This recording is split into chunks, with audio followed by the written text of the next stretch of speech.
거기 보면은 이제 파트4 작품들 쭉 나오는데 파트4 작품들 중에서는 나올 만한 게 지금 현대시 4작품은 그렇게 높진 않은데 어쨌거나 그 보면은 연기구제에 몇 번씩 실렸던 작품들이고 성원께 좀 확률이 높기 생각보다 많이 나왔어. 그때까지 이제 평가원에 한 번도 안 나오긴 했는데 근데 뭐 시조니까 사실은 그렇게 더 갈 건 같고 만무방이나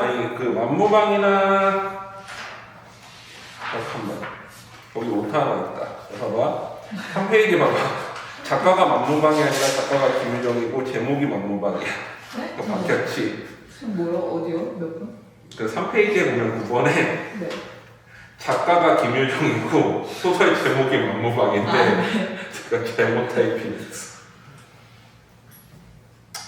자, 만무방은 나올 확률이 그렇게 높진 않아. 왜 그러냐면 그 수능에 한번 실렸지. 2006년 수능에 한번 실렸기 때문에 높지는 않은데 그래도 최근 연기에 2016년, 2020년에 실렸던 작품이니까 그렇고 이중생각화도 2000년 수능에 한번 실렸지. 그러니까 옛날 수능에 실렸던 작품들이 좀 많이 들어오긴 했어. 이번에 연기교재에. 그래서 확률은 좀 낮긴 한데 그래도 한 번쯤은 다 읽어놔야 되는 작품들이다.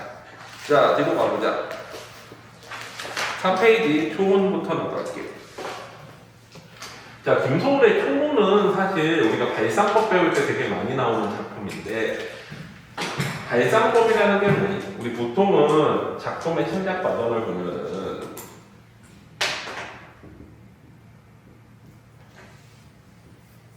모티프라는 게 있지. 모티프가 뭐야? 모티프. 창작 동기야. 창작 동기. 모티브라 하지 않나요? 모티브라예요. 하나는 영어 발음이고 하나는 불어 발음이야. 아,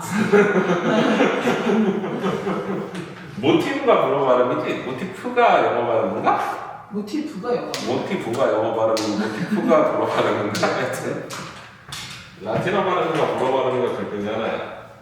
자, 그래가지고 모티프 그 다음에 발상법. 발상법은 뭔가 아이디어를 내는 과정이지. 그 다음에 형상화. 이런 과정을 거친다고 그래. 형상화는 작품을 예술적으로 표현해 놓은 걸 형상화했다라고 표현을 하지. 형상화. 자, 이런 단계를 거쳐가지고 작품이 상장된다라고 했을 때, 우리가 이제 초혼 같은 경우는 이 발상법이 되게 다 많이 실린 시기 때문에 기본적으로 이제 그 발상법 할 때 많이 다뤄. 모티프라는 건 뭐야? 창작에 영향을 준 여러 가지 요소들이지. 예를 들면 우리가 춘향전이라는 걸 보면 춘향전은 여러 가지 설화 모티프들을 담고 있지. 예를 들면은 연려설화 모티프,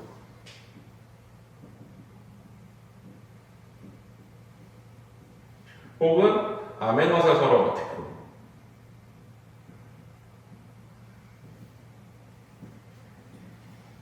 혹은 또 뭐 있어? 관타의 능력, 관리가 약탈해, 민간의 여자래. 도미설화 같은 거지, 도미부인설화. 이런 것들을 이제 모티프라고 그래. 그러니까 작품의 창작 동기라는데 사실은 동기라기보다는 영향을 준 요소들을 그냥 모티프라고 불러, 우리가. 윤동주 씨 같은 경우에는 보통 뭐가 있어? 속죄양 모티프 같은 거 있잖아.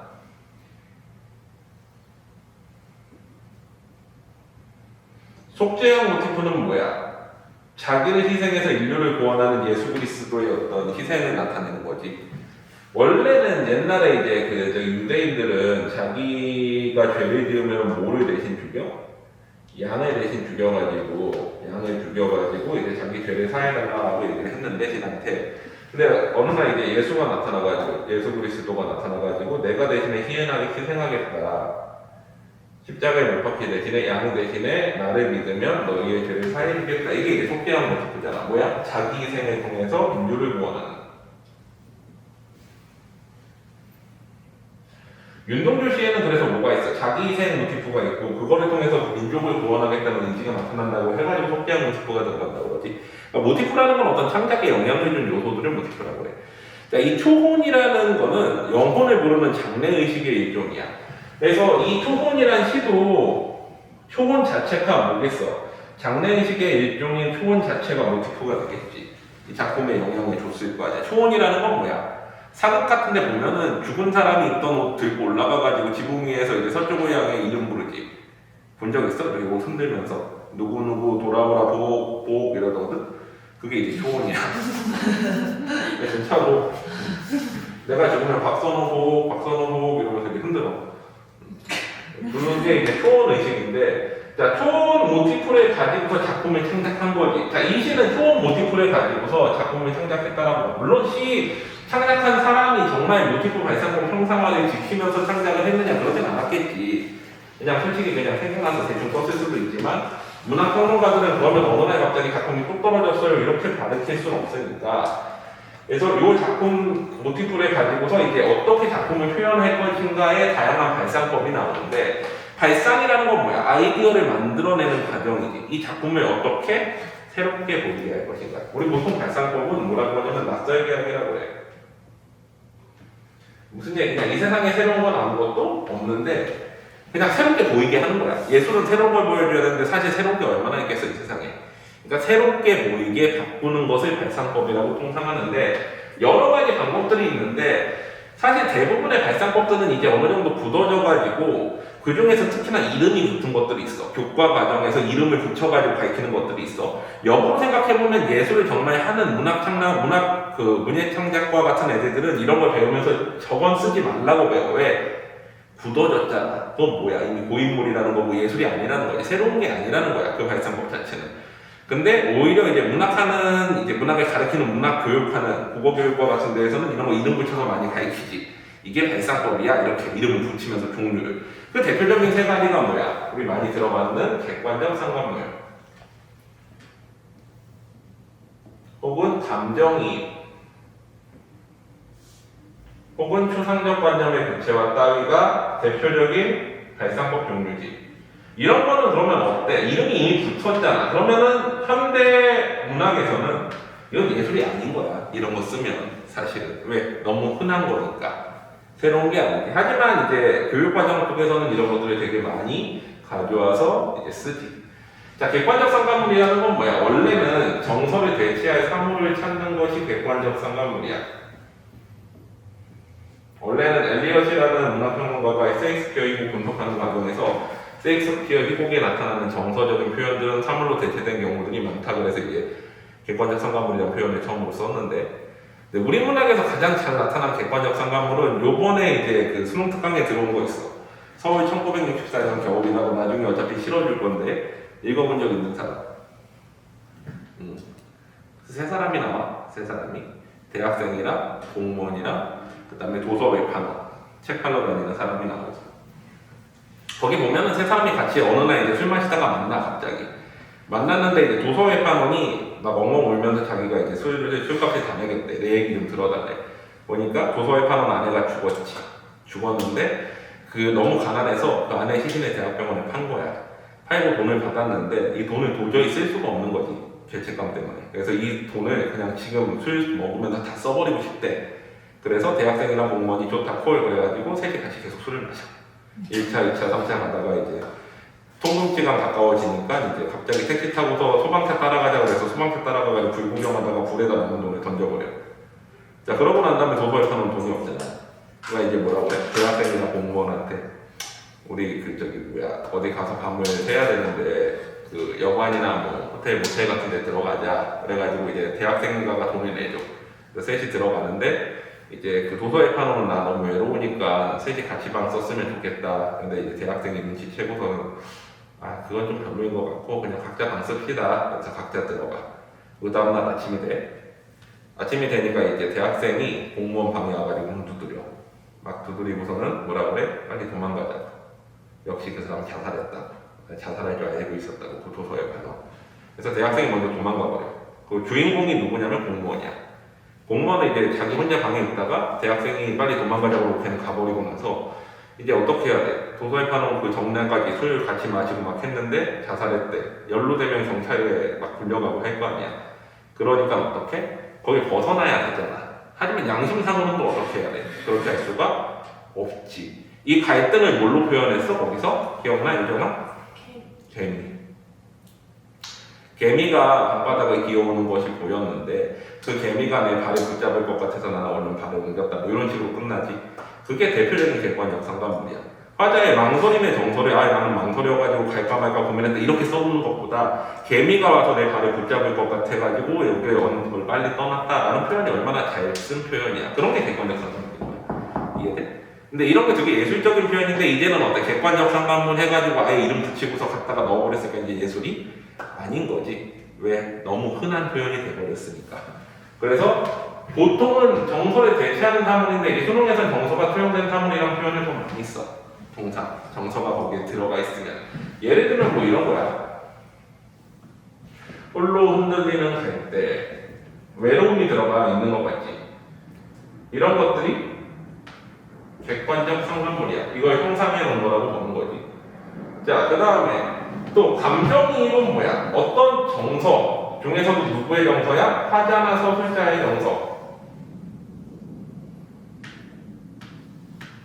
이 정서를 사물에다가 투영하는데 이거를 직접 투영하는 거.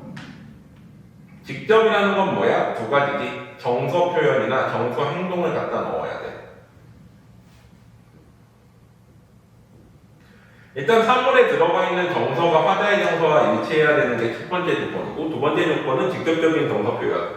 예를 들면은 정서 표현, 뭐 슬픔, 기쁨, 슬프다, 기쁘다 뭐 이런 것들이 들어가거나 아니면은 울다, 웃다, 정서 행동 같은 거 이런 것들이 들어가야 뭐야? 감정이입이라고 하는 거지. 예를 들면은 뭐 슬픈 기러기가 운다. 그런데 화자의 정서가 슬퍼. 그럼 뭐야? 감정이입인 거지. 이런 것들이. 추상적 관념의 고치하는 뭐야? 추상적 관념이라는 거는 보거나 만질 수 없는 것들이지. 예를 들면은 정서라든가 생각이라든가 이념이라든가 혹은 뭐 시간이라든가 뭐 이런 것들이 추상적 관념인데 이걸 구체적인 사물이나 감각으로 바꾸는 거. 그래서 이 사물로 바꿀 때는 또 뭐라 그래? 물상화. 감각으로 바꿀 때는 감각화 이렇게 표현하기도 해요.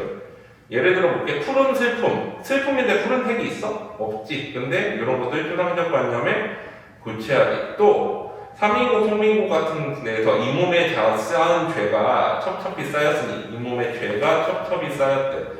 죄가 쌓일 수가 없잖아. 이런 것들도 추상적 관념에 구체하지. 이런 것들은 대표적인 발상법인데 하도 많이 써서 이름이 붙어버린 거야. 자, 그러면 지금부터 뭐를 하느냐? 초혼에 나온 발상법 이 세 가지 다 나오거든. 그렇게 찾아봐. 네? 뭐를 찾아? 지금 초혼 작품에 네. 객관적 상관의 감정, 추상적 관념의 구체화 세 가지가 다 나와. 찾아봐. 쌤 저거 구체화 밑에 사물 밑에 뭐라 쓰는 거예요? 물상화? 물상화, 물건 상태로 표현하는 거.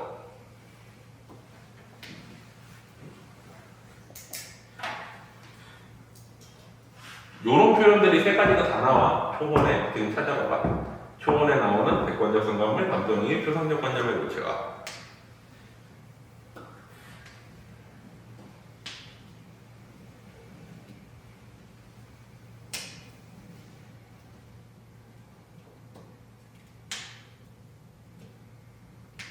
준서가 셋 중에 찾은 거 하나만 얘기해봐.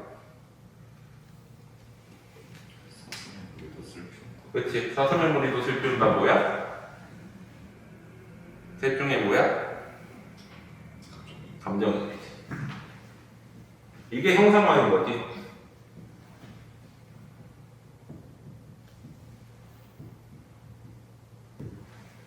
어떻게 돼? 초본 모티프를 가지고 감정이입이란 발상법을 통해서 사슴의 무늬도 슬피운다라고 형상화해놨다라고 보는 거예요. 보통 문학에서.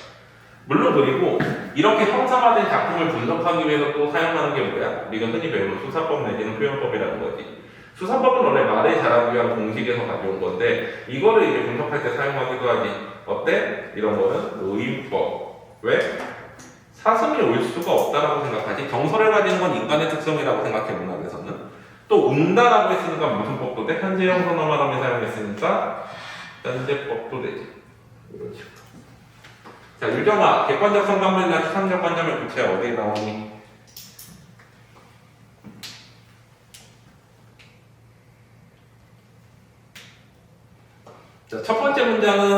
객관적 상관물이야, 추상적 관념을 고쳐야.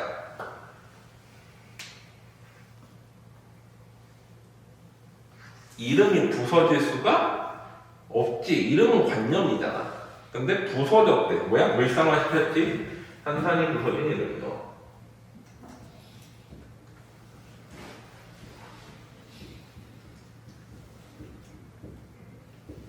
또 두 번째도 마찬가지. 허공 중에 헤어진 이름이요.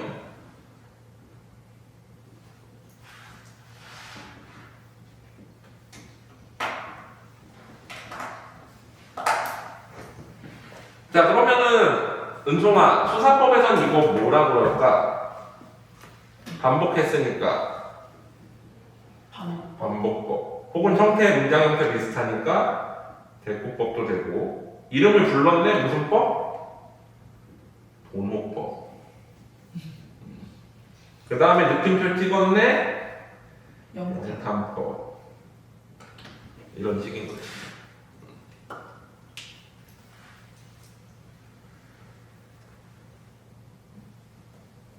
서빈아, 이거 어디 있을까? 객관적 상관물. 좋은 시 중에.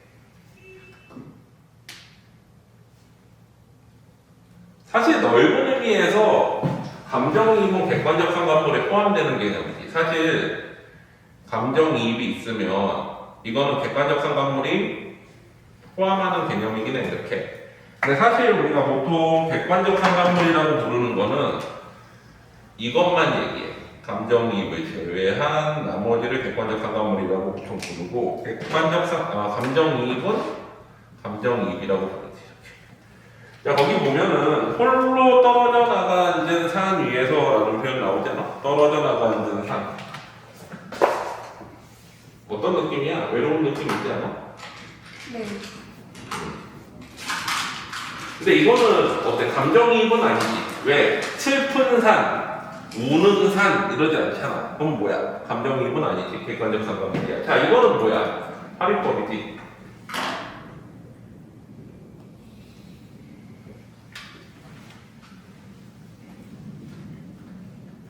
자, 그래서 우리가 보통은 시에 있는 모티프나 발상법, 수사법을 찾는 거는 되게 기본 중에 기본이지. 수능 문제 첫 번째 문제에 항상 물어보는 것들이 이런 거잖아. 형식적인 특성 문제들. 그래서 이런 건 기본적으로 다 알고 있어야 된다. 요게 지금 힘들다라고 하면 문학이론 수사법 부분을 읽어봐야 돼. 그 우리 수사법 그 교재 주고 이제 문학 그 두꺼운 책 이파리 2개 있는 거 거기에서 수사법 파트 한번 읽어봐. 요거 잘 모르겠으면 거기에 다 나와 해설. 은성이도 문학 이론책 내가 준비했니? 네? 문학 이론책 네, 처음 들어봐요. 처음 들어봐? 유정이는 받은 적 있지 옛날에? 아니? 니네 한 번도 안 했나 내가? 준석이 준 적 없어? 누구한테 주신 거 헷갈렸어요. 1학년 들한테 받았나?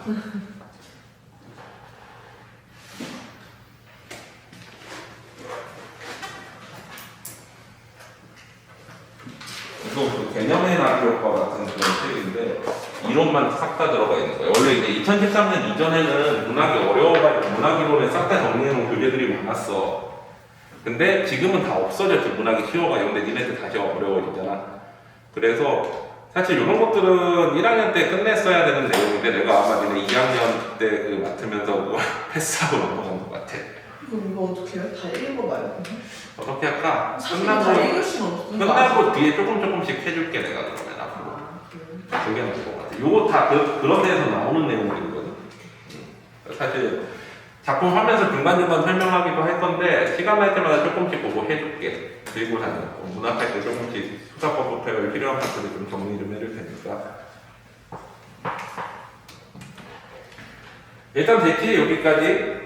자, 그러면 이제 초문을 한번 보자. 봐봐. 일단은 우리가 초문에 화자가 나오는지 봐야 되지. 나는 그대의 이름을 부르노라 하니까 화자는 나인데 뭐한 나야? 사랑하는 사람이 죽은 나지.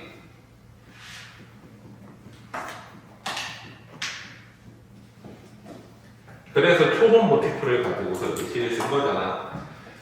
청자 거기에 보면은 뭐뭐 이어 나오긴 하지만 직접 들으라고 하는 거야. 죽은 사람은 그리고 보통 청자로 치지 않어. 부재한 사람도 청자로 치지 않지. 왜? 불러가지고 대답이 없게끔 해야지만 더 슬픈 게 부각되잖아. 그 청재가 없다라고 보기 때문에 이런 건 뭐야? 독백체, 누백체라고 보는 거지.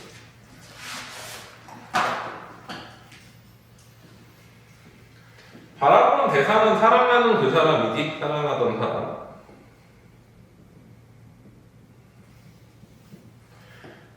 정서는 당연히 뭐겠어? 슬픔, 한 같은 거겠지. 화자가 바라보는 대상에 대한 정서가 결국엔 뭐야? 주제이니까. 이 작품의 주제는 뭐야? 어떤 사랑하는 사람의 죽음으로 인한 슬픔과 한이겠지. 좀 더 짧게 쓰면 사랑하는 사람과 사별한. 사별이라는 거는 죽어서 이별한 거지.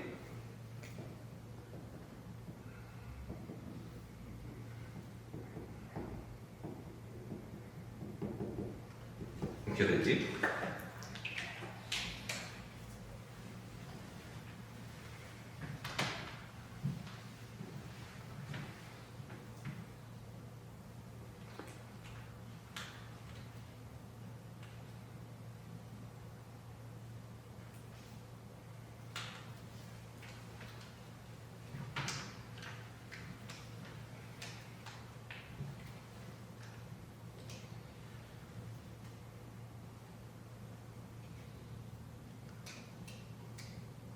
자, 그래서 내용을 보면 산산이 부서진 이름이요 라고 도노법으로 부르지. 영탄법, 반복법 다 쓰이고 허공 중에 헤어진 이름이요. 이름은 어때? 이제 그 관념이지. 관념인데 이제 부서졌다고 우리가 물건 상태로 배우지. 표상적 관념에 붙이하고 불러도 주인 없는 이름이요. 모두 다 내 가지고 이름이요. 사랑하는 사람의 이름이지. 표본 모티프가 나타나지. 사랑하는 사람의 죽은 사람의 이름을 부르면서 이제 시를 쓴 거지. 심중에 남아있는 말 한마디. 사랑한다는 말은 끝내야지 못하였구나. 그래서 사랑하던 그 사람이요 반복과 영탄. 기본적으로 우리가 강조법을 할 때 가장 기본이 되는 게 뭐야? 반복적으로 말하고 영탄, 감정을 그대로 표현하는 거지. 이 시는 되게 반복과 영탄을 많이 좀 되게 강조적인 시야. 붉은 애는 서산마루에 걸렸다. 자, 이거는 이제 소멸의 이미지, 하강의 이미지가 있지. 상징적 의미로서. 자, 근데 그래서 슬픔을 부각하기도 하고 또 한편으로는 이걸 객관적 상관물로 보기도 해. 어떻게 보는 거야? 서산마루에 걸렸다는 거는 뭔가 아쉬움의 정서를 나타낸다고 보기도 해. 왜 그러냐면은 그 시간이 그만큼 가는 게 아쉬운 거잖아. 그래서 아쉬움의 정서를 나타낸다고 보기도 해. 그러면 객관적 상관물이 될 수 있어. 또 사슴의 머리도 슬피운다는 뭐야? 감정이지. 화자의 정서가 슬프기 때문에 그리고 운다라고 해서 한지법 썼지. 떨어져 나가 앉은 산, 이것도 뭐야? 어떤 좌절감, 외로운 것들을 나타내기 때문에 객관적 상관물로 보기도 해. 객관적 상관물은 근데 직접적으로 나타나지 않으니까 이게 객관적 상관물이다 아니다를 명확하게 명시하기 좀 힘들지. 그래서 수능에서는 보통 이런 걸 물어볼 때는 좀 명시적으로 물어봐. 그러니까 이게 이거예요 아니에요 물어보는 게 아니라 이게 이거인데 그러면 이 정서는 뭐냐 이렇게 물어본다고 보통은. 감정이입은 명확하게 드러나지. 감정이입은 이게 감정이입이에요 아니에요를 물어봐. 이게 감정이입이 들어갔냐 안 들어갔냐 확인을 하는 문제들이 나오는데 객관적 상관물은 직접적으로 물어보지는 잘 않아. 왜? 직접적인 표현이 안 나타나잖아. 이게 객관적 상관물일 수도 있고 아닐 수도 있으니까. 이해됐지? 어쨌거나 될 수 있다는 거야. 나는 그대의 이름을 부르노라. 서름에 겹도록 부르노라. 서름에 겹도록 부르노라. 반복법이지. 부르는 소리는 비껴가지만 왜 비껴가? 거리가 너무 멀어서. 하늘과 땅 사이가 너무 넓구나. 임과 나 사이의 거리감이 나타나지. 그러면 어때? 슬픔이 부각되고 절망감이 부각되겠지. 선체로 이 자리에 돌이 되어도. 자, 그러면 여기에 또 뭐가 들어갔다라고 보냐면 소문 모티프도 들어가지만 뭐야? 이것도 들어갔다고 봐. 망구석 모티프. 망구석은 뭐야? 사랑하는 사람을 기다리다가 돌이 되는 이야기지. 신라 박대상 이야기라던가 뭐 이런 이야기가 망구석 모티프지. 대표적으로. 부르다가 내 가지고 이름이야. 사랑하던 그 사람이야. 사랑하던 그 사람이야. 그래가지고 어때? 이제 수미상관 비슷하게 되지. 변형된 수미상관, 아니지. 수미상관은 아니구나. 사랑하던 그 사람이면 이게 아니네. 수미상관은 아니고, 어쨌거나 반복을 통해가지고 강조를 하지. 자, 그래서 요시는 그렇게 되고, 어려운 거 없지? 넘어갈게. 자, 다음 작품으로 가보자. 페이지 10페이지 264 노정지. 사실 264는 시를 잘 쓰는 사람은 아니지. 독립운동가로 유명하지만 솔직히 이육사시가 잘 쓴지는 아닌데 어쨌거나 이제 그 독립운동가 계열의 어떤 대표작이기 때문에 그래서 저항시 계열로 해가지고 일지에 저항하는 한 작품 정도는 보통은 실려. 노정이라는 거는 뭐야? 이제 여정과 길의 여정을, 그러니까 자기가 살아온 여정이겠지, 너를 기록하다라는 뜻이지. 그러니까 어떤 자기 살아온 삶을 비유적으로 시로 써서 쓴 게 뭐야? 노정기라고 보면 되겠지. 화자 표면에 나오니? 거기 보면은 나 나오나? 내 꿈 이연에 나오지. 그래서 화자는 나야. 성자 있니? 없는 거 같지? 그건 뭐야? 그렇지겠지? 혼잣말하는 나오나? 안 나오지?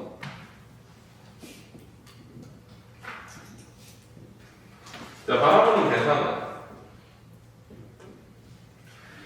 자 보자. 목숨이란 마치 깨어진 뱃조각과 같아서 여기저기 흩어져 마음이 구죽죽한 어천보다 어설프고 삶의 티끌만 오래 묵은 호범처럼 사람이었다. 목숨을 바라보는데, 목숨이라는 건 결국 뭐야? 삶이지, 삶. 자기의 삶에 대해서 돌아보니까 주된 정서는 뭐야? 성찰이지. 자기를 돌아보는.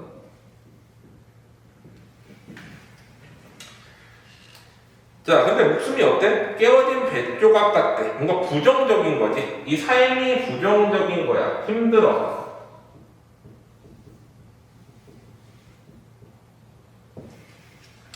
여기저기 흩어져 마음이 구죽죽한 어촌. 이제 구죽죽한 어촌도 좋은 게 아니지. 뭔가 황폐하든 어설프고 삶의 티끌은 먼지잖아. 그래서 어때? 티끌만 오래 묵은 포범은 이제 도시지. 오래 묵은 도처럼 달아내었대, 삶에. 어쨌거나 살아왔다라는 거지. 살아왔는데 그게 이제 순탄하지 않았다라는 거야. 남들은 기뻤다는 젊은 날이건만 뭐와 대비돼? 나의 삶은 남들과 대비되지. 남들은 젊었을 때 기뻤대. 근데 나는 그렇지 않았다라는 거지. 밤마다 내 꿈은 서해를 밀항하는 점프. 점프는 이제 중국배지. 이렇게 생긴 거 있잖아. 뭐 이렇게 생겨가지고 돛 이렇게 단.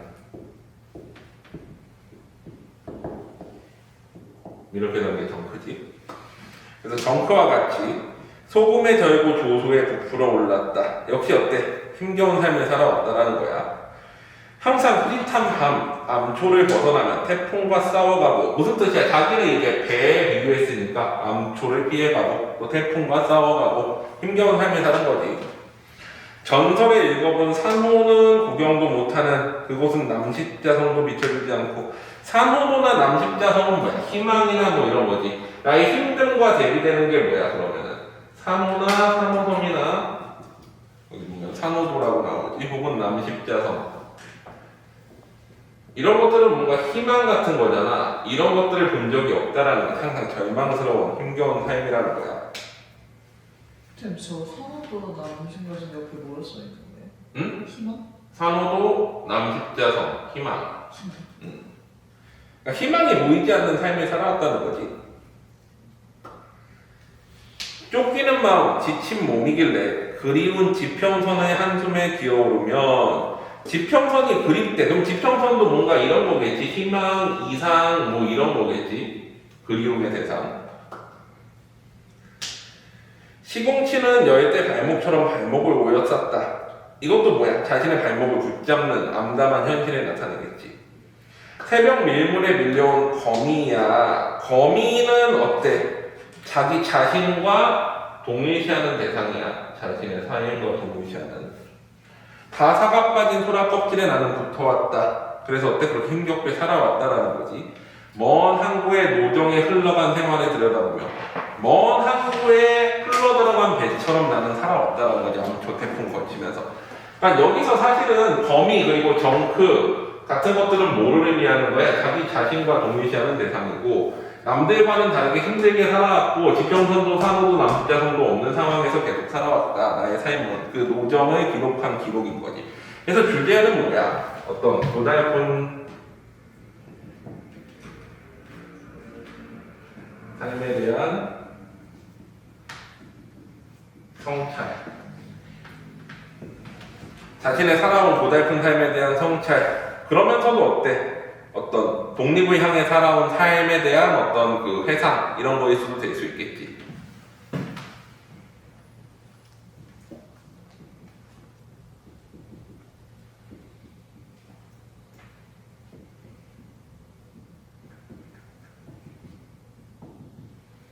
사실 이육사 나오면 시 자체 분석이 어렵지 않지. 왜? 독립과 관련해서 해석하면은 크게 어렵지 않게 나올 수 있는 작품이야, 해석이.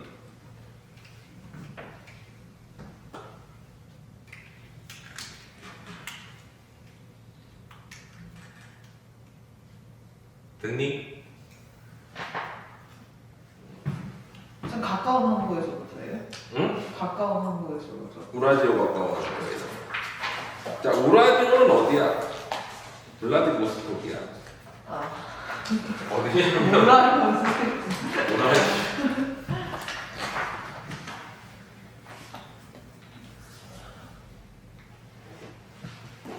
여기 사갈린 섬 있잖아. 여기 이렇게 돼가지고 여기 이제 부동함 하나 있지. 블라디보스토크. 러시아가 이거 얻으려고 엄청 노력했잖아, 이 연해주.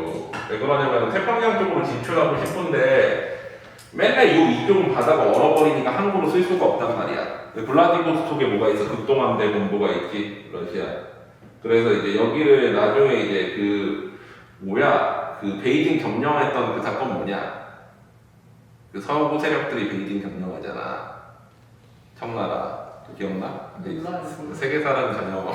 네. 그러고 나서 거기서 이제 어때? 협상을 해주니 러시아가 대신에 중개해주는 조건으로 여기 연해주 통나라한테 달라고 해가지고 여기가 지금 러시아 땅인 거잖아. 바다 쪽은 전부 다. 그래서 여기가 이제 러시아 땅이다 보니까 한국 사람들이 여기 사이에서 몰래 밀무역을 많이 했어. 그래서 이용학 시는 이제 이용학에 대한 시 보면 대부분 요 국경 지역에 대한 얘기가 많아. 아버지가 밀무역하다가 죽거든. 그래서 이제 우라지오 가까운 항구에서 뭐 풀벌레 소리 가득 있었다. 전부 저기가 배경이야. 저쪽 배경. 우라지오 러시아 영이랑 한국 영토, 중국 영토 사이에서의 어떤 그런 내용들. 자, 그래가지고 화자를 한번 보면은 거기 나 어디 나.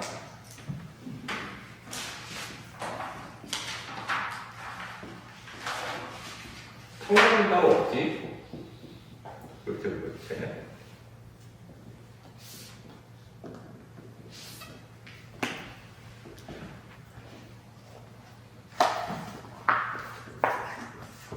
자, 바라보는 대상은 거기 보면은 뭐가 나와? 부두로 왔대. 부두 뭐야? 뭐 우라지오 가까운 항구겠지. 항구로 왔어. 블라디보스토크 가까운 항구. 근데 길어 걸어온 길가에 찔레한 성이 없었대도 나의 아롱곰은 자욱자욱을 뉘우칠 줄 모른대. 자, 나의 아롱곰이래. 나 자신을 바라보는 거겠지. 아롱곰은 표범이야. 그래서 나 자신을 바라보는 거니까 정서는 성찰의 일종이지.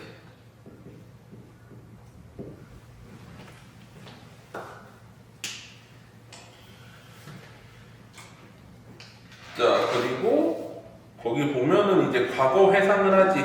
여기에서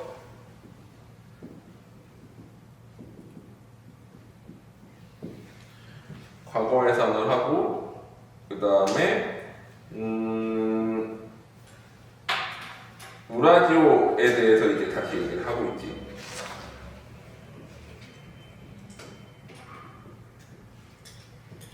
자, 바라보는 대상이 이렇게 바뀌어봤는데, 그러면서 성찰과 넘어서 정서 나타내는 시어들 찾아보자. 거기에 정서 나타내는 시어들 뭐 있어? 불타는 소원, 이런 것들 정서 나타내지. 또 그 다음에 어때? 뉘우칠 줄을 모른다. 라는 표현들이라던가, 아니면은 또 뒤로 가보자.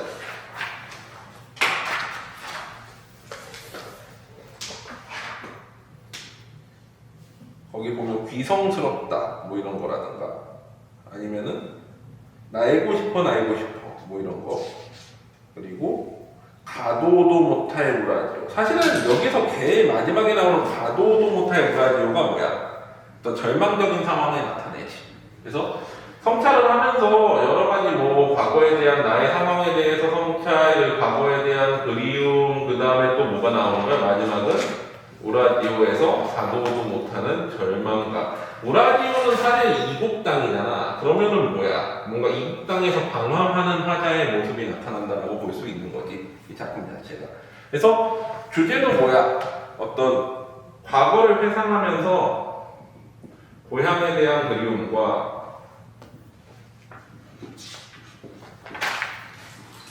이국 땅에서 방황하는 절망감이야. 쌤 진짜 죄송한데 나의 뭐라 쓰신 거예요? 대상 밑에. 요거? 네. 나의 아롱범. 거기 시어의 아롱범이라고 표범. 아롱문이래 가지고 범. 우리나라 옛날에 표범도 많았다. 호랑이뿐만 아니라. 근데 이제 일제강점기 때 거의 다 사냥해서 없애버렸지. 표범은 멸종했잖아. 한반도 표범은. 원래 표범이 있었어. 호랑이뿐만 아니라. 그거 알아? 독도강치도 많았지. 물개도 있었어. 동해안에. 근데 다 멸종했지. 일제강점기 때. 가족 쓴다고.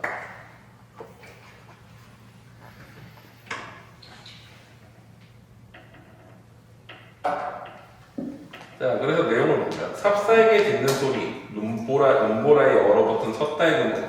이게 되게 시간적 배경, 겨울이지. 냉혹한 현실을 나타낸다고 봐. 밤이 얄궂은 손을 하도 곱게 흔들길래 손을 흔드는데 의인화시켰지. 밤을 의인화해가지고. 술을 마시어 불타는 소원이. 불타는 소원은 뭐야? 이 그리움이 그 다음에 나타나니까 고향으로 돌아가고 싶은 그리움이겠지. 그 그리움 때문에 부둣과 항구로 왔어. 걸어온 길가라는 건 뭐야? 지금까지 살아온 길에 찔레 한 송이, 찔레는 조그만 장미를 의미해. 되게 작은 토종 장미를 찔레라고 그러거든, 장미과의 힘을. 희망을 상징하겠지. 희망이나 뭔가 이제 행복 같은 거. 그런 게 없었대도. 나의 아롱범은 자업자업은 이제 가를 밟는 음성 상징이잖아. 눈이를 밟아 온 것을 뉘우칠 줄을 모른다. 그럼 뭐야? 삶에 대한 후회는 없다라는 거지. 내가 살아온 삶에 대한 후회는 없다. 어깨에 쌓인 하얀 눈이 무겁지 않구나. 그냥 나는 이렇게 힘들게 살아왔지만 고향으로 돌아가고 싶지 어쨌거나 살아온 삶에 대한 후회는 없어. 철없는 노이 고소머리를 만지면서 곱슬머리 만지면서 우라디오의 이야기를 캐고 싶던 반면 고향을 떠올리는 거지. 고향을 회상하면서 옛날에는 어때? 러시아의 블라디보스톡이 동경의 대상이었던 거지. 어린 시절에 저기 그 러시아인들이 산다는 동네 있잖아. 그러면서 이제 그 얘기를 엄마한테 해달라고 하는 거야. 아버지가 이제 거기 밀무역하고 다니니까. 그래서 우리 어머니는 어때? 그 얘기를 해주면서 서투른 마오제 말, 마오제 뭐야? 러시아지? 러시아 사람들 말도 들려주셨지. 조름조름 귀 밝히는 노이가 잠들 때 꺼져 등불이 깜빡이 저절로 눈을 감을 때까지 이야기를 계속 어머니가 들려준 거지. 그래서 다시 내게로 헤어드는 이제 해치고 들어오는 어머니의 입김이 무지개처럼 멋지다 봐요. 어머니의 사랑을 회상하지. 과거의 어머니의 사랑을 회상하고 나는 그 모두를 살뜰히 담았으니 과거 회상에 대한 모든 기억들을 다 담았으니 어린 기억의 새야 기성스럽다. 이건 뭐야? 과거 회상에 대한 느낌을 이렇게 표현한 거지. 기억의 새라고 표현을 했지. 기억을. 기다리지 말고 마음의 음줄에 작은 날개를 털라 라고 얘기를 하지. 사실 이거는 정확히 어떤 비유인지는 모르잖아. 아니 과거 회상인데 마음의 음줄에 작은 날개를 털래. 무슨 얘기야? 솔직히 무슨 얘기인지 정확히 해석은 안 되는 부분이야. 하지만 대충 어떤 내용일 것 같아. 뭔가 과거를 회상하고 싶고 거기에 대한 긍정적인 인식 같은 게 나타나는 거지. 과거 회상에 대한 내용이야. 드나드는 배 없는, 왜 그래? 이제 그 적막한 상황이지. 절망적 상황. 고향으로 돌아갈 수 없는 상황인 거야. 보도의 호조시선 나는 맷비둘기, 산비둘기 같대. 산비둘기 아니건만. 근데 산비둘기가 아니라는 건 왜 그래? 산비둘기는 날아서라도 갈 수 있지, 고향으로. 근데 나는 못 가잖아. 배가 안 다니니까 항구에 발이 묶인 거지. 그래서 날고 싶어 고향으로 돌아가고 싶은 마음이지. 머리에 어순풀에 그리워지는 그곳. 우라디오의 바다는 얼음이 두껍다. 고향이 그리워지는데 우라디오의 얼음이 두꺼워서 어때? 고향으로 갈 수 없는 거지. 사실 여기가 부동항이라고 해가지고 러시아가 차지하긴 했지만 그래도 얼어붙는 땅이라는 거지. 여기는 바다가. 등대와 나 서로 속삭일 수 없는 시간에 잠들고 등대와 나는 어때? 둘 다 이제 비슷한 처지. 자기가 동일시하는 대상인 거야. 그래서 나와 또 동일시하는 대상이 등대인 거고 나와 대비되는 대상은 뭐야? 맵비둘기인 거지. 맵비둘기는 날아서 갈 수 있고 등대는 발이 묶여서 여기에 나랑 같이 묶여 있는 거지. 밤은 얄팍한 꿈을 끝없이 꾀인다. 가도 오도 못할 우라지요. 이제 이국 땅에서 방황하는 절망감이 나타나는 거지. 됐니? 요거?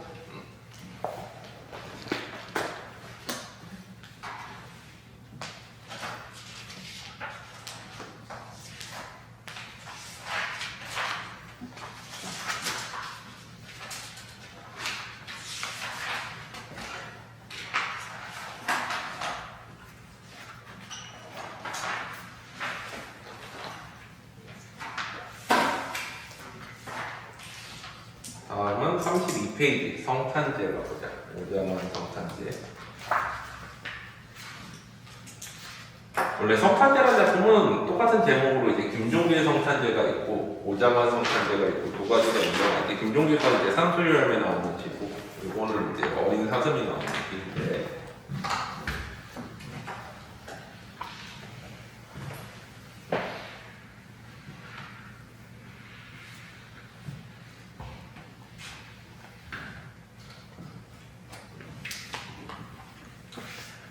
자, 이제 보면은 성탄제 화자 표면에 나오니? 안 나오죠? 안 나오는 거 같지? 청자도 안 나오는 거 같지? 그러면 뭐야?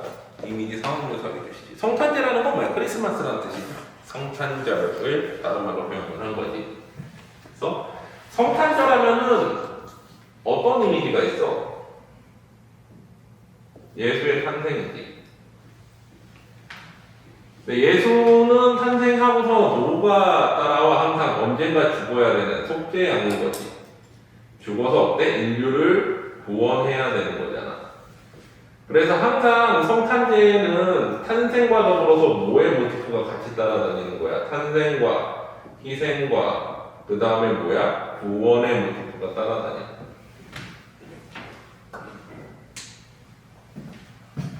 생명, 죽음, 구원 내지는 부활 이런 이미지들이 따라다녀. 그래서 성탄제라는 시들은 대부분 이런 어떤 내용들이 들어가. 자, 화자는 일단 표면에 안 나오고 신경도 안 나타나니까 이미지 상황묘사 유도라고 했고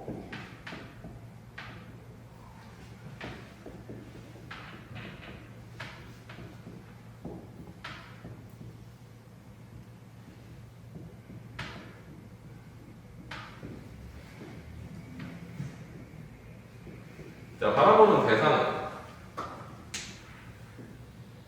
대상은 거기에 보면은 이제 산미까지 내려오는 어두운 숲에 몰입꾼의 날카로운 허리가 들려오고 사냥꾼 몰입꾼들이지. 짐승고는 쫓기는 사슴이 논의에 흘린 따스한 빗방울, 사슴을 바라보고 있지. 사슴이 빗방울을 흘린다는 거는 뭐야? 어떤 죽음이나 희생 이런 거를 상징하겠지.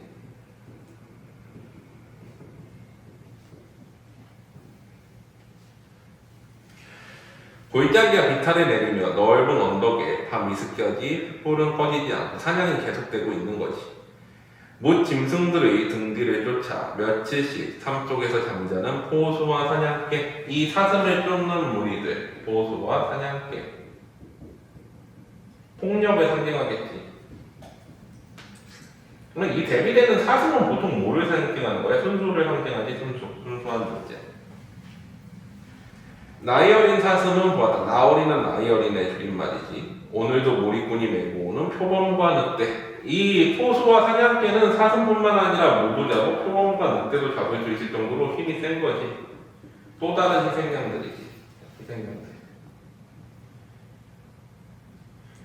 그리고 이 사슴과 같이 있는 어린 사슴이 있는 거지. 자, 그래가지고 어미의 상처를 입에 대고 핥으며 어린 사슴이 생각하는 것. 그는 여기서 그것은 의미지. 어두운 골짜기에 밤에도 잠들 줄 모르는 샘과 깊은 골을 넘어 눈 속에 있는 하얀 꽃 피는 약초. 자, 어린 사슴은 엄마 사슴을 회복시키고 싶어서 샘과 약초를 생각하지. 하지만 어때? 거기 보면 아슬한, 참으로 아슬한 가까운 곳에서 쇠복 소리가 울리고 주군이는 주군이로 하여금 웃게 하라. 이거 무슨 뜻이야? 이제 살 사람은 살아야 된다는 거죠. 어린 사슴은 살아야지. 엄마는 상처 입었으니까 같이 갈 수 없으니까 샘과 약초를 갖다 주고 싶지만 이게 어때? 안 된다는 거잖아. 길이 돌아가는 사슴의 두 뺨에는 맑은 이슬이 내리고 이제 어때? 죽어가는 사슴은 눈물을 흘리고 눈 위엔 아직도 따스한 핏방울은 죽음의 이기지지. 자, 그래가지고 여기서 말하고자 하는 거는 뭐야? 어떤 순수함, 생명력이 희생당하는 모습을 보면서 안타까움을 느끼고 이건 이제 순수한 존재가 희생당하는 거잖아. 여기에 대한 안타까움과 그 다음에 뭔가 이 생명이 회복되기를 소망하는 것이 나타난다는 거. 그래서 주제는 순수한 존재가 희생되는 상황에 대한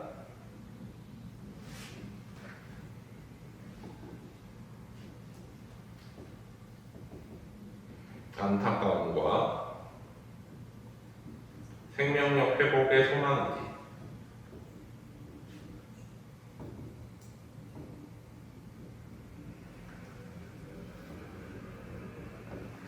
근데 이번에 수능 특강에서는 이거 외적 관점 줘가지고 어떻게 표현하느냐.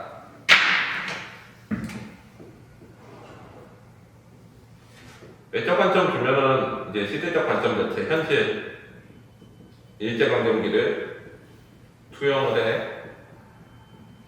그러면 어떻게 봐? 이거 일제, 이거 우리 민족, 이거 일제에게 희생당한 또 다른 민족들이라고 보는 거지.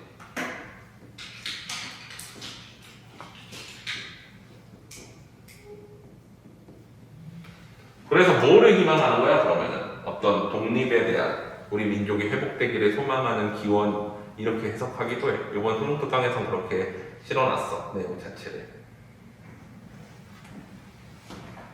이 오자만이 주로 활동한 시기가 일제강점기이기 때문에 그 시대적 배경을 투영해서 이렇게 해석해야 된다라고 해설을 써놨어.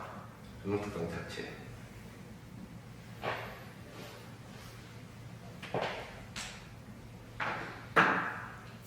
됐니?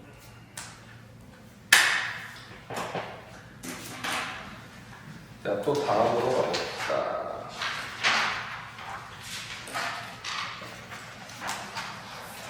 페이지에 이제 시조 4편 하면 오늘 끝낼 거야. 4편 끝내고 오늘 과제 못한 것들 좀 정리하고 가자. 그리고 서빈이는 그거 파트 1만 좀 정리하고 가고.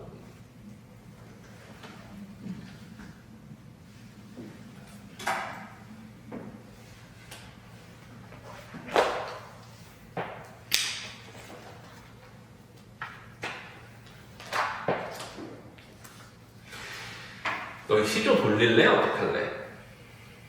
네? 시조책. 옛날에 시조책 한번 돌린 적 있나? 다 돌렸는데 왜안 얘네 고2 때 이렇게 돌렸어. 사실 수능에 시조가 나올 확률이 극히 드물긴 한데 이번 수능 특강이 역대급으로 시조가 많이 나오긴 했거든. 시조만 10몇 편이 실렸어. 그런 경우가 없어. 작년에도 그렇고 매년 시조가 많이 실린 경우는 없어. 오히려 가사가 많이 실리는데 교과서 위주에 좀 쉽게 낸다고 하니까 이게 시조를 그만큼 많이 실은 것 같아. 그래서 기본 시조들 책 있잖아. 그거 암기하는 책 있었지. 준석이 한번 해봤지 그거. 그거 시간 나면 다시 한번 돌려봐. 돌리고 싶은 사람 얘기 내가 줄게. 근데 지금도 너무 많지 할게. 나중에 시간 나면 한번 정리하든가 하자. 지금 고전 시가하기도 바쁜데 사실 시조까지 돌리려면은 시간이 없을 것 같아서. 고전 시가가 더 많이 나오지 않나요? 고전 시가가 보통 더 많이 나오지. 근데 시조가 요번에 역대급으로 많이 나와가지고 사실. 그래서 모평이나 한번 시조 실릴 것 같기도 해. 모평쯤이나 수능쯤에 뭔가 워낙 시조가 많아 사실. 고전 시가 중에 시조 차지하는 비중이 사실 20% 안쪽이었단 말이야. 근데 지금 30-40%야. 그러면은 거의 작품 수 자체가. 그래서 좀 걱정돼서 그렇지. 하여튼 보자. 나중에 이번에 6월 한번 보고 6월, 9월까지 해서 시조가 안 나왔어. 근데 수능 완성해도 시조가 많이 실렸어.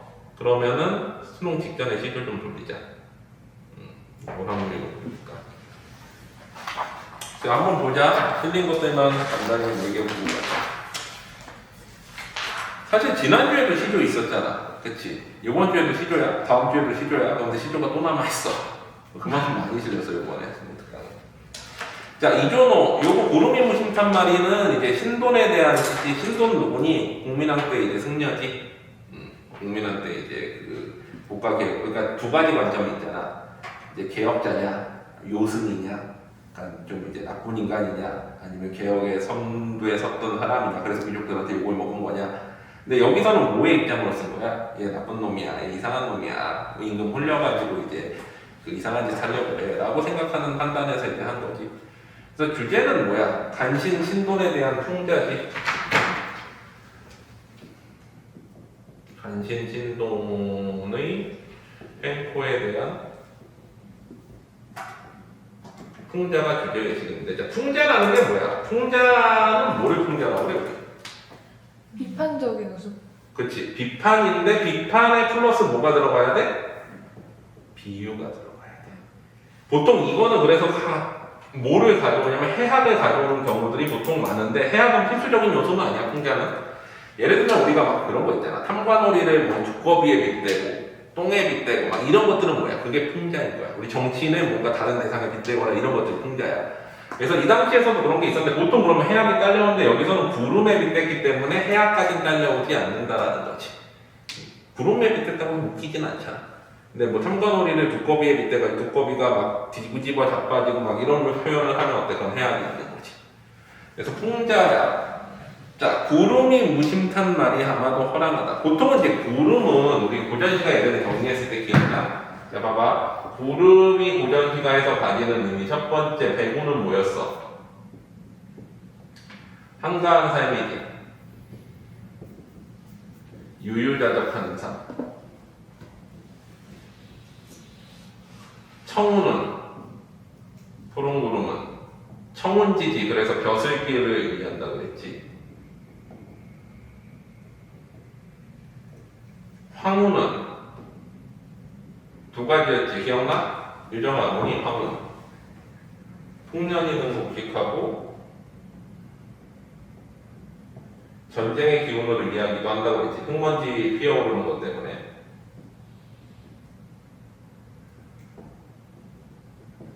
그 다음에 자운, 보랏빛 구름, 혹은 채운, 채색된 구름, 오색 구름, 오색운, 이런 거 다 뭐야? 신선세계에 의미한다고 그랬지.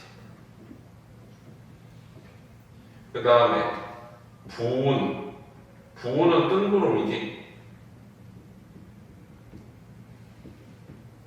이거는 뭐야? 인생응상. 쌤, 벼슬길 옆에 뭐라 쓰신 거예요? 응? 벼슬길 옆에.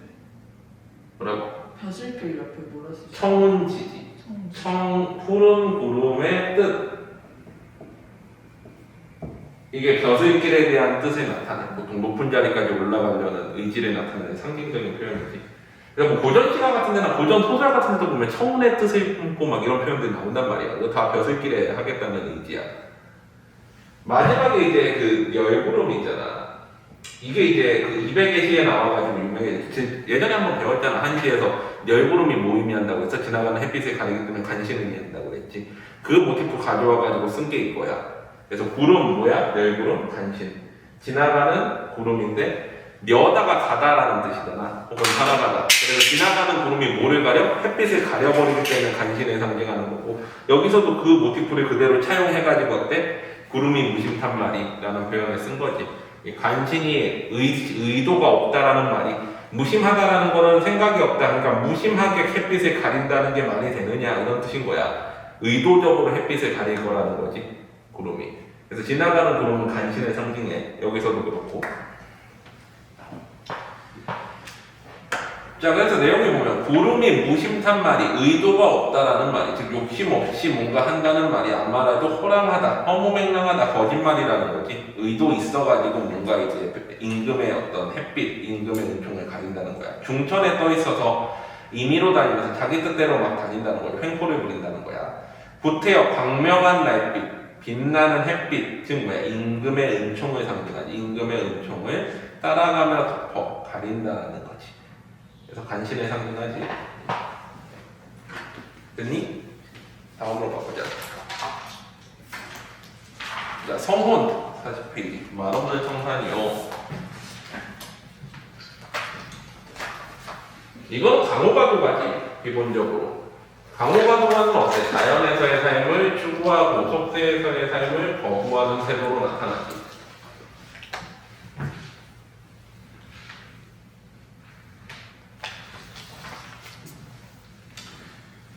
자, 그래가지고 내용 간단하지. 말없는 청산, 청산은 말이었고, 태 없는 유수, 형태 없는, 흐르는 물은 형태가 없고, 값 없는 청풍이요, 임자 없는 명월이라. 자, 청산, 유수, 청풍, 명월 다 자연이지. 자연의 특성은 어때?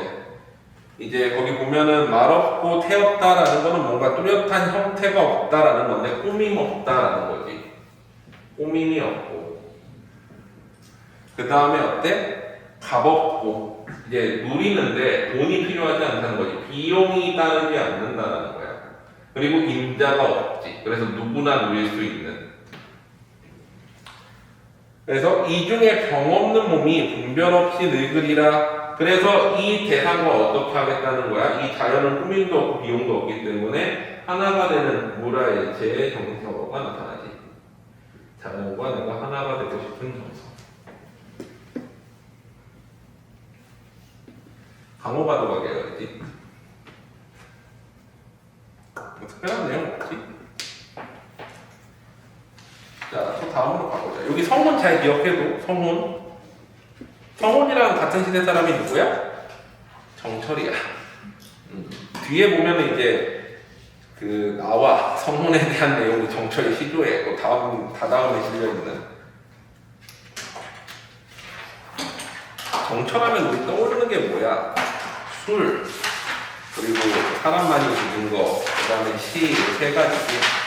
그리고 다음 정철 시에 요거 말고 그 다음 정철 시에 나오는 거예요. 일단은 54페이지 보자. 서경덕. 자, 우리 서경덕 하면 기본적으로 생각해야 될 게 뭐야? 우리 님에 대한 그리움이 나오는 시들은 두 가지로 나누는 게 고전시가에서 뭐야? 연정가와 연군가로 나오잖아. 똑같이 이미 나와. 근데 이게 충분 지정인지 임금에 대한 충성인지 아니면 그냥 사랑하는 사람의 연모인지를 어떻게 구분한다고 그랬어? 어떻게 구분하니? 연정가와 연군가 어떻게 구분했니? 준서가 기억나? 작가로 구분했지. 작가로. 자, 봐봐. 연군가는 뭐야? 작가가 양반 사대부지. 양반 사대부일 거고, 자, 연정가는 작가가 양반 사대부 아닌 사람들이겠지. 기억나? 이거 구분하는 거. 자, 봐봐. 연정가는 그래가지고 어떻게 보통 구분한다고 그랬어? 모모랑